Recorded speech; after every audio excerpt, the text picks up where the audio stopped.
If a frontline fire truck breaks, take some of the fire equipment off,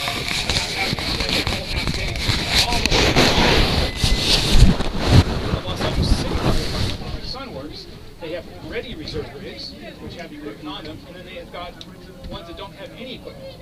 Several years ago, there were so many fires that they were trying to put those fire trucks that didn't have any equipment in them on service, and they had some issues. The disadvantage of this is that sometimes the equipment gets lost when they bump from station to station. They go, hey, that one's better than ours. So, anyway, when I said it has Type 3 capability, we designed it with a little bit more ground clearance. So if you looked at a Glendale fire truck, for example, I'm not picking on that agency, but they've got these big, huge cabs on their fire truck. When you open the door, the step falls down, and it does all this kind of crazy stuff. Or if we did that in the mountain areas and we're up against a hill, that step would hit that step that folds out and bang into a rock or something. You know, where they're pretty much pavement queens is what we call them. People look, oh, it's a pavement queen. When I say it has Type 3 capability, most of the pavement queens can only drive or pump. They can't do both. Our fire truck is set up so that we can pump water, big water. We also have a whole other pump on this fire truck so we can pump and roll.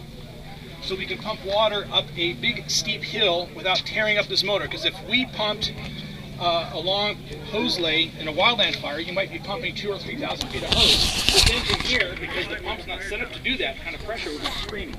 Where we have the ability to shift into another pump, doesn't have as much pressure.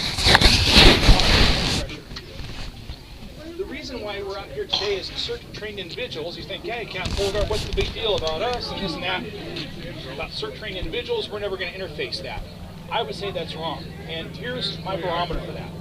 In 1987, in the Loma Prieta earthquake, the San Francisco Fire Department was overwhelmed with a number of structure fires all simultaneously.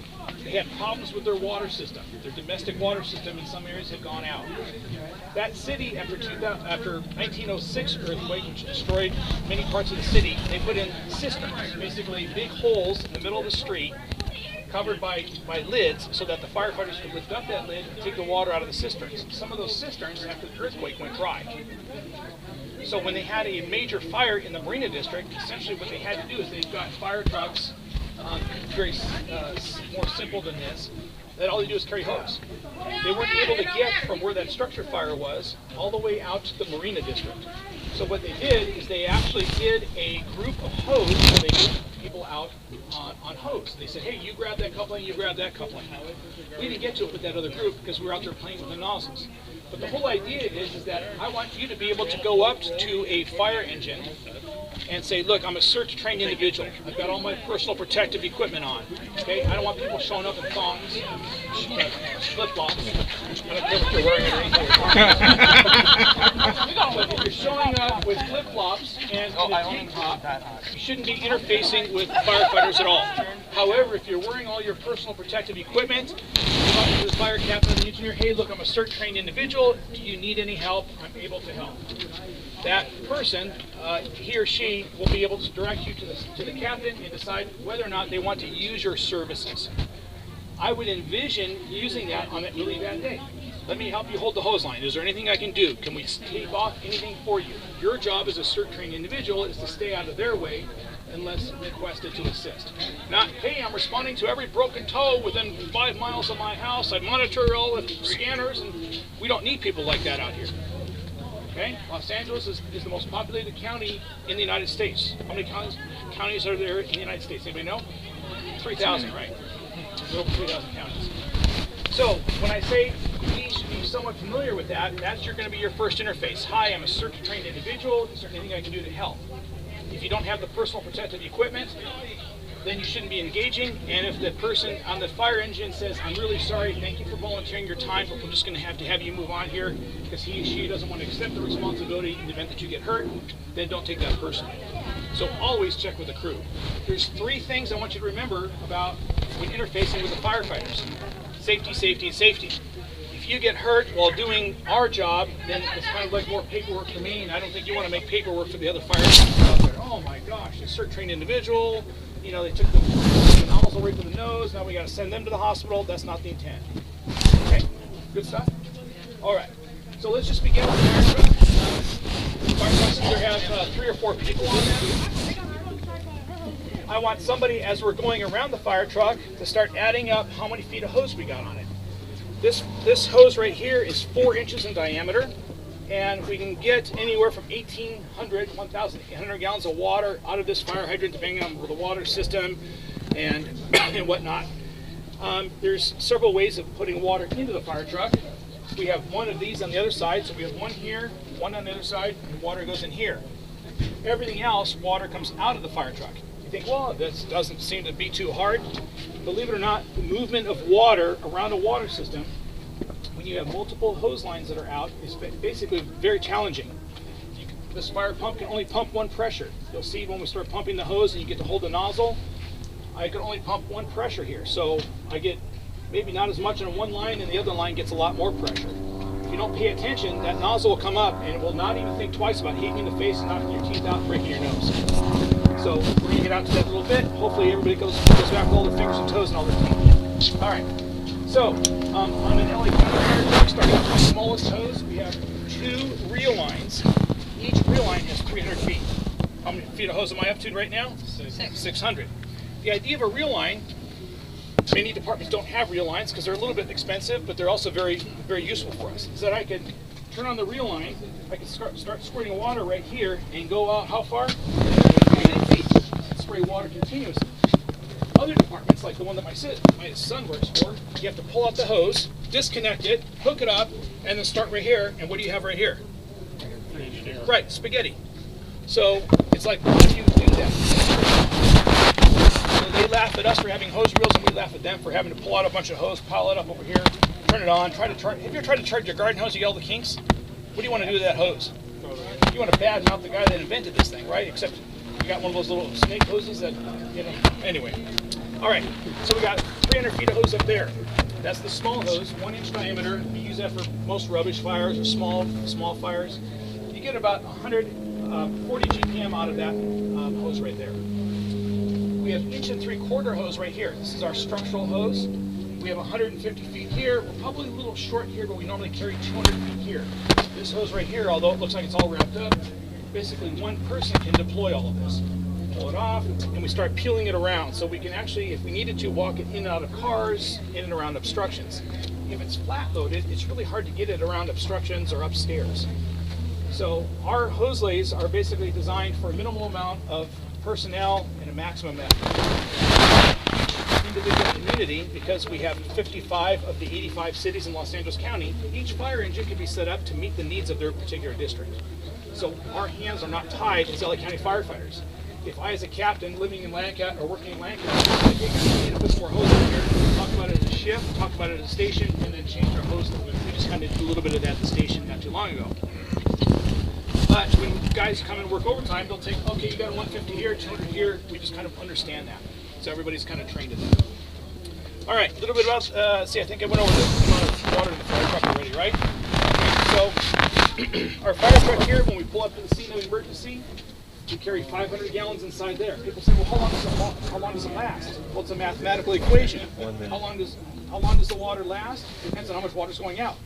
If we're using the deck gun up there with the nozzle that's on it right now, so there's a black tip on this water gun up here, the deck gun. All right, with that up there, it's a little over 3 minutes.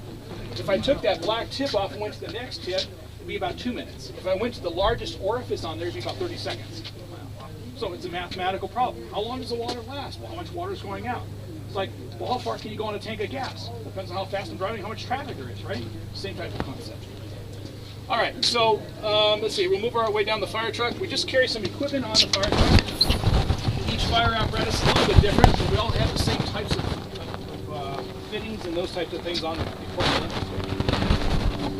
A fire truck should be able to go from the largest diameter hose down to the smallest, and from the smallest back up to the largest, and you have a variety of threads for the couplings and the municipal threads that we might be coming across. For example, down in Carson, we have some refineries that don't have national standard thread, they've got iron pipe.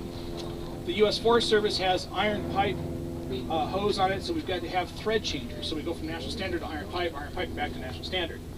So there's a lot of things in there. It's like, well, what is this? Well, this is a reducer. Hose water goes from a 3.5 back down to a 2.5 inch hose size right here. That's what that is. Okay. So we've got a small variety of nozzles on here. I always like to carry these. This is 50. I think this is a 50-foot section of garden hose, but it's pretty small. So this way, if we pull up to a house, we've got to fill up our water tank. I can just roll this out and hook up to their water as well, if we're not close to a fire hydrant. All right. So normally we carry enough stuff on our fire trucks so that if we had to go out on a strike team assignment, let's say for Northern California, the personnel will put all their war bags and stuff like that on there. Usually if we're going out on a fire assignment, it could be a 2-week assignment. So you carry enough underwear, t-shirts, and socks, and things to change into, and toothbrush, shaving gear, and all those kinds of things. Put your bag on your rig and go. We just sent this past summer rigs all the way up to Lake Shasta. You know where Lake Shasta is? Okay, so can you imagine getting in your car right now and driving Lake Shasta? How long would it take to get you? How long would it take to get there in a car? Yeah, 10, 12 hours, depending on how many stops you make and how long the stops are. So imagine getting on this thing here. 2 days. Put a bag on there and go. So the furthest north that I've gone is Happy Camp, which is up near the Oregon border and almost to the Mexican border. Where do you guys fuel? We have credit cards. Our strength and meters will have credit cards. So you'll just hit a truck stop? Yeah, Love's, truck stop or something else. And then the state reimburses us if it's a state fire. So we have some forcible entry equipment on here. All right, let's move around the back here. So the fire truck was cleaned before I drove up the dusty road to get up here. All right, so these are our large nozzles. These are 2.5-inch nozzles, so I want you to see that. So you're keeping track of how much hose is on the fire truck. We have 800 feet of 4-inch hose right here. The 4-inch hose is that diameter hose right there. That one there happens to be a 20-foot section. All of our major sections of hose are 50 feet. So you look out over here, each one of these is a 50-foot section of hose. So we can see how far out that line is. Where that comes in handy is the engineer will know, okay, I've got 100 feet of 2.5 out. I've got a 250 GPM nozzle. So that's 15 pounds friction loss per 100. So I should pump 115 pounds to get water out to that nozzle out there. So that's what the driver operator does in order to figure out how much water to get out of that nozzle. If you pumped, let's say, 50 pounds out there, you'd open up that nozzle and it'd be like, this is pretty much worthless. So it's a mathematical formula to get water out of that nozzle at the correct pressure. So we have 800 feet of hose there. We have 800 feet of 2.5-inch here, and we have 300 feet of 1 3/4 on here. This fire truck right now doesn't carry our wildland hose complement on it. We would only do that in the event that we were dispatched to a wildland fire. We have extra packs of hose at our station. Those are in backpacks. In the event that we had to do a hose layup up a hill, we put a backpack on and oh, gosh, maybe I should bid a city station before I crawl up this hill, and we start crawling up the hill and drop them off. Depending on how much room is available on the apparatus, we carry anywhere from 1,200 to 2,000 feet of wildland hose on a Type 1 engine, on our Type 1 engine. 1-inch line? It's anywhere from 1,200 to 2,000 feet of 1.5 and 1,200 to 2,000 feet of 1 inch. Progressive out with 1-inch lines after that? We'll run out 1 3/4 trunk line up to kind of like the base of the fire. If we need to start off at least 50 feet off, because it's structural hose, this hose is more durable than our wildland hose, and then we run an 1.5-inch line all the way around the fire. We fight fire with the 1-inch line, and we use the trunk line as our water supply line, our 1.5-inch line. So it's a lot of hose. So they're all the way around the fire. Is this worthless to carry my CERT pack? It's so small, or is it beneficial for garden hose? Actually, Jerry Brown just said these things are outlawed, right? Plastic straws? Yeah, right. Yeah, it's California, you can't have this. This is totally illegal. No. Yeah, I would say that unless you're maybe coming up to a house that's being threatened by fire and you don't have much water pressure, straight bore nozzles work out very well if you don't have much water pressure. Okay, so that means, okay. Yes and no. I mean, if you need it and you don't have it, yes, that was good. If you have it and you don't need it, it's like, well, it's worthless. So carrying it on the bag, it's worth the ounce. Yeah, very seldom have we laid out 800 feet of 4-inch line over there. It's like, well, why do we carry 800 feet? Hydrant spacing, what's your radio? Hydrant spacing in a residential neighborhood is 600 feet typically. If it's a industrial area, commercial area, hydrant spacing is about 300 feet. So Here, how many feet is a football field? 300 feet. So think about how many times we can go back and forth with just this hose bed, and then we go to this hose bed. So has anybody been doing any math about how much hose we carry on our fire truck? Close to 5,000 feet. Okay, so figure 1,200 to 2,000 feet of wildland hose, inch and a half. So there's 4,000 feet of hose right there. Okay, plus 800, plus 800, plus 250s, plus a 300. Plus there's 50 in here. So there's a lot of hose that we carry in the fire truck. The bottom line is that if you go up and say, hey, I'm going to pull some hose over here, I'm going to do something over there, you're like, okay, if you don't do it right, and if you're not working with the crew, you've got a pile of spaghetti right here, you might as well bring in the meat sauce and put it on it, because that's all it's going to be worth. If you're the one that's making all that mess over here, all this pile of spaghetti, they're going to tell you, I'm sorry, sir, man, please, just go ahead and go. Now we're having we have to wash off the hose, the spaghetti sauce off of it, and unpack it, untie it. All right, you've seen what your garden hoses do. I mean, there's times I just curse that garden hose, like, gosh darn it. My wife says, well, you're a fireman, why did you pack it? I'm like, dear, please, I'll go inside the house, I'll take care of it. All right, so moving around the side of the fire truck.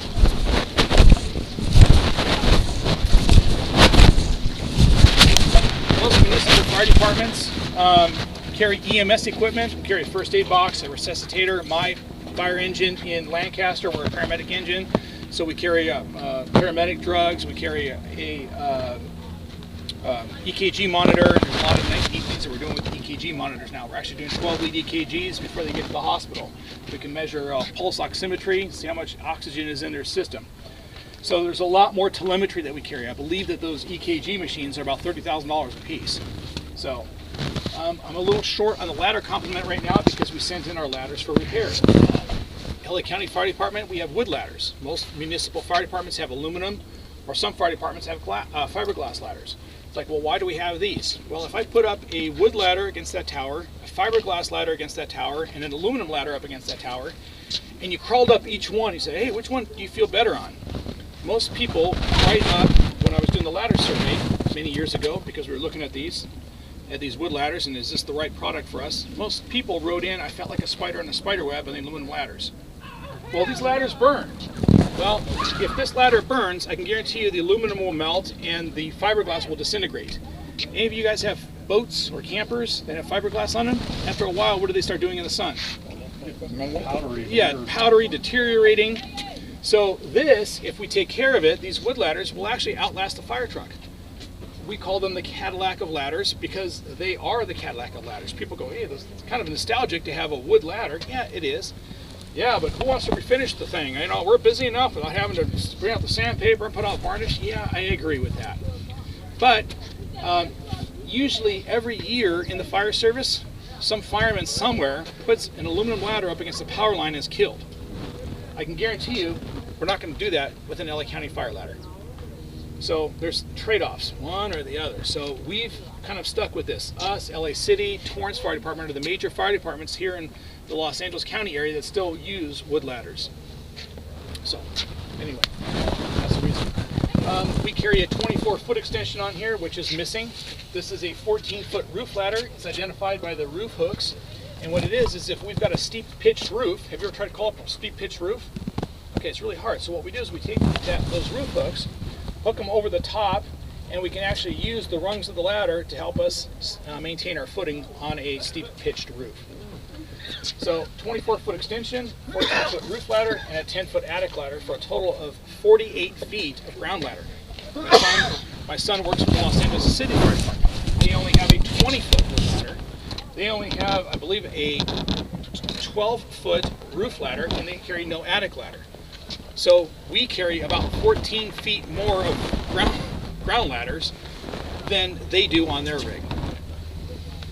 And so it's a little bone of contention, like, yeah, we'll carry more. Well, they've got more truck companies. So the ones that carry all the ladders and the big aerial and stuff like that. So we get out in Lake Hughes, Lake Elizabeth, and Vallarmo, we just don't have the truck company. The truck company is 20-25 minutes away, so we carry more ladders than what's recommended by the NFPA, the National Fire Protection Association. That big box of, yes? This attic ladder, what? It's collapsible, and so, Oh, I see.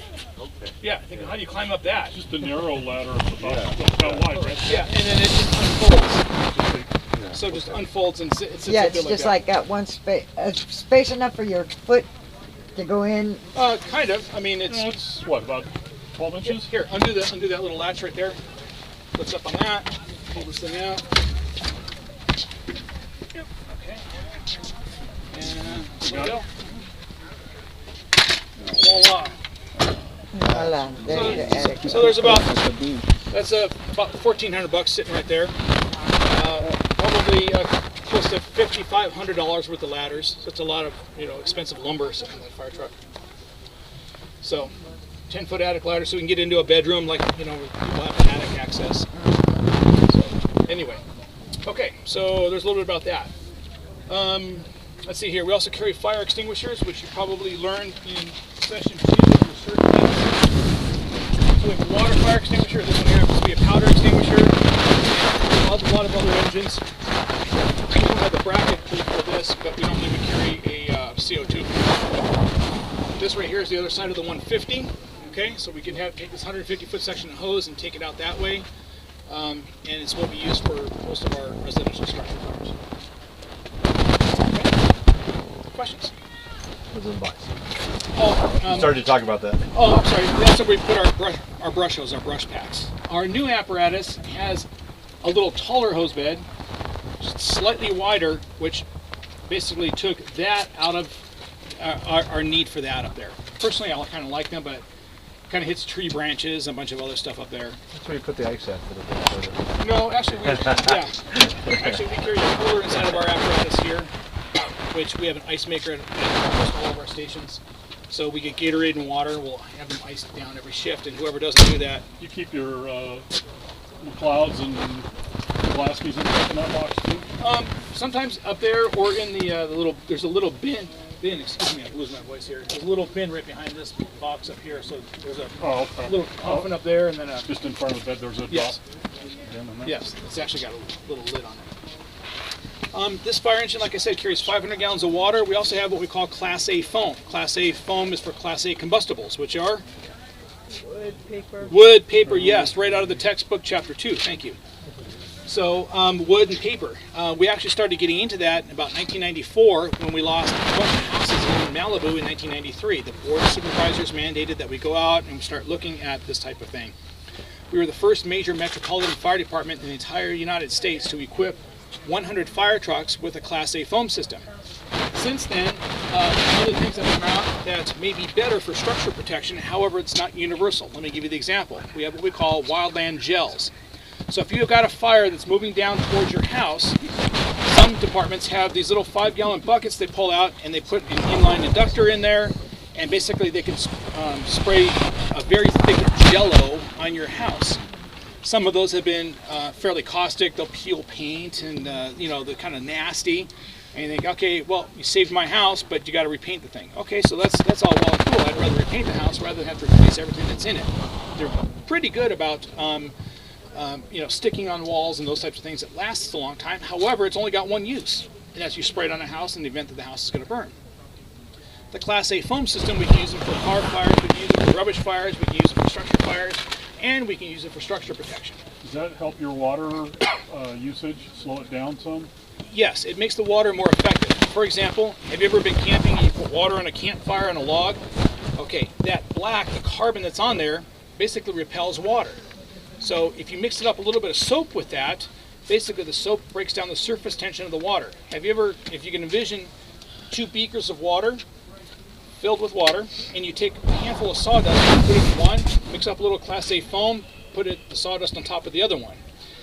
After several hours, that sawdust will still be floating on top of that water because the water has to penetrate everything, and it just doesn't go. Where if that water or that sawdust will basically, because of the breakdown of the surface tension of the water, will allow that water to soak through that. So it makes the water a more effective extinguishing agent. So it sticks to the walls, it sticks to the stuff that's been burned black, the carbon. And in higher concentrations, we basically make something that looks like when you brush your teeth and you spit it out, like foam, anywhere up to a barber salt if we mix it with air. So when you're camping and you're trying to put your fire out, you're saying it'll be more effective if you put a little soap in your water when you're putting it out? Yeah. Or use, excellent. Or like if you do your dishes. Remember that one. Do your dishes, and you pour your dishwater in there. Yeah. Because that the surface tension of the water will break down.